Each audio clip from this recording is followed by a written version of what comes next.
Hello folks, Osak here again.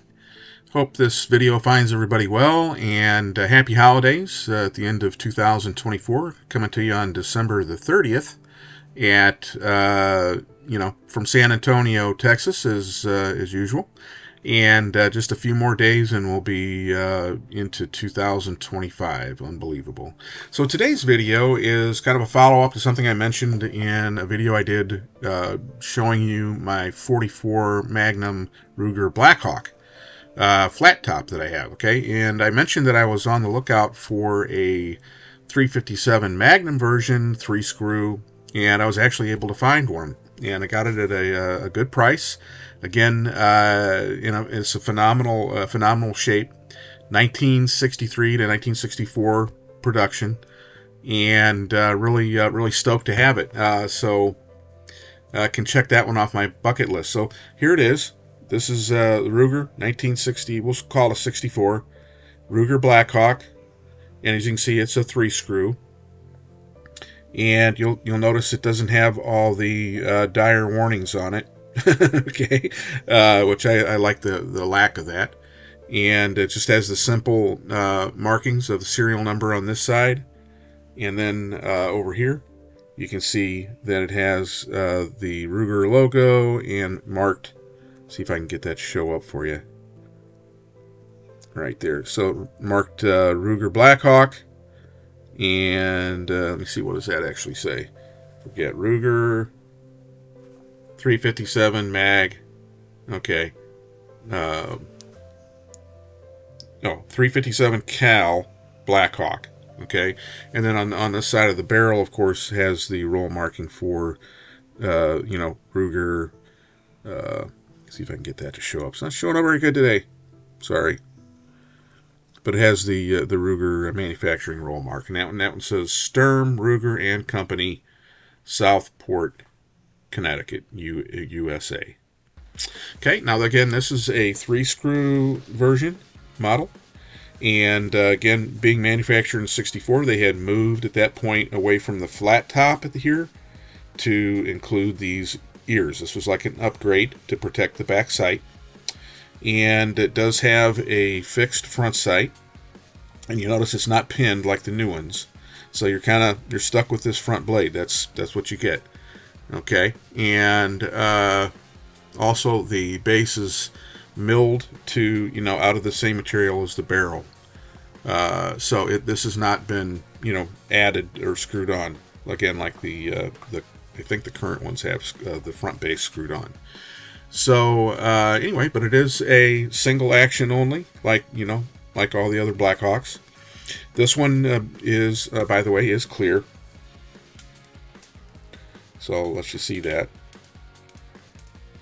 All right, I always clear my weapons before I show them on the video. And this is the original action, so it has the 4 clicks. And you do have to carry this with 5 to be safe. So leave as you can see here, the firing pin is protruding through the frame, and so if there was a live round in there, that would be resting on a live round. So you want to load 1, skip 1, load 4, and then cock it all the way, and then set that down on an empty chamber.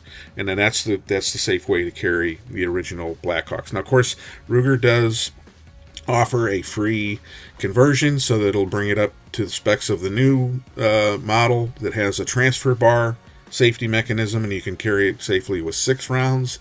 But I don't like that. It changes the way that the trigger feels, and I'm a big boy. I can I can handle being safe and only putting 5 rounds in it. Okay, so that's what I prefer to do.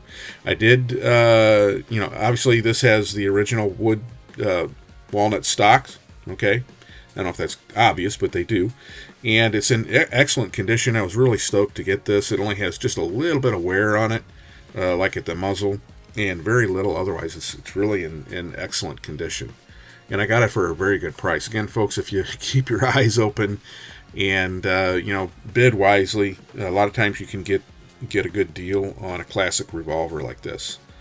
So anyway, I have had it to the range, Again, the triggers on these original ones are excellent. That's probably about 3 pounds, and clean brake, very little over travel, makes for very accurate shooting. And these are great great revolvers. I really like the Ruger Blackhawks, and I'm super stoked to have this. I've always wanted one of these 357s and the 44, and so now I've got that. I can check that off the bucket list, I guess. So anyway, just wanted to share that with you. Also, at this point, I'll go ahead and throw up a picture of the target from the range. I'm working on trying to be able to provide a little video, but it's difficult. I need to be able to put a tripod up behind me at the range, and it's just not easy to do there, and there's a lot of noise. So anyway, noise and distractions, and it's just tough to videotape. But I do snap pictures of the target, so I'll go ahead and put that up so you can see. And that would be at 15 yards, and that would be a hand load that I made for it. 1,500 feet per second, 158 grain hard cast semi-wide cutter bullet.